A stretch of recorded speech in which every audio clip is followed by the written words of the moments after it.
tokay isang bago. Kaya तेरे शाम खूब बार हम पर मैं हम को आगाज किया जाना है साथ में उपस्थित हमारे सभी मान्यता एक बार जोरदार ताली बजी कीजिए। 10টা ব্লক গাঁও সভায় ভিলেজে মোট পরিবারের সংখ্যা এখন বেড়ে দাঁড়িয়েছে ৬,৪০০ পরিবার এবং এর মধ্যে এই 10টা ভিলেজের মধ্যে আমাদের জমি রয়েছে জমির পরিমাণ ১,৮৯৪ হেক্টর। এটা ৬.৫ দিয়ে 1 হেক্টর, তাহলে ১,৮৯৪ হেক্টর এবং এই ৬,০০০-এর মধ্যে ৩,৮০০ প্রায় ৪,০০০ কৃষক।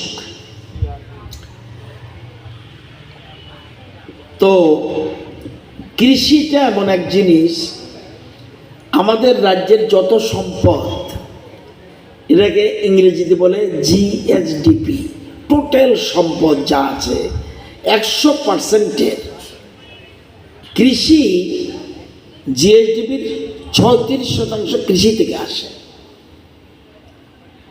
বাকি ব্যবসা বাণিজ্য, সার্ভিস সেক্টর, ইন্ডাস্ট্রি বিভিন্ন জায়গা থেকে আসে, কিন্তু মেইন আমাদের কৃষি।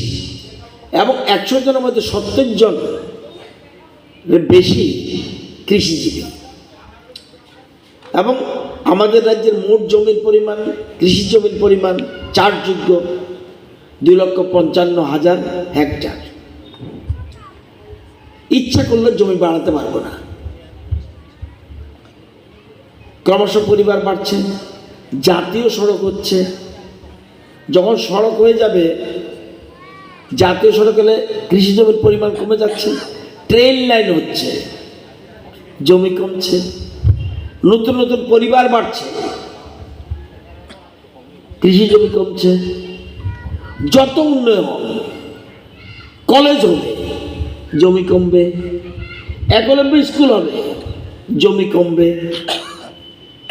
খুব ভালো করে বুঝতে হবে, জমি কিন্তু কৃষি জমি কমছে। আমরা 1 ভাই ছিলাম, এখন 3 ভাই, 3টা ঘর হবে, 3টা পরিবার হবে। ডেভেলপমেন্ট, পানীয় জল নিতে হবে, কমবে। কৃষি জমি কমছে।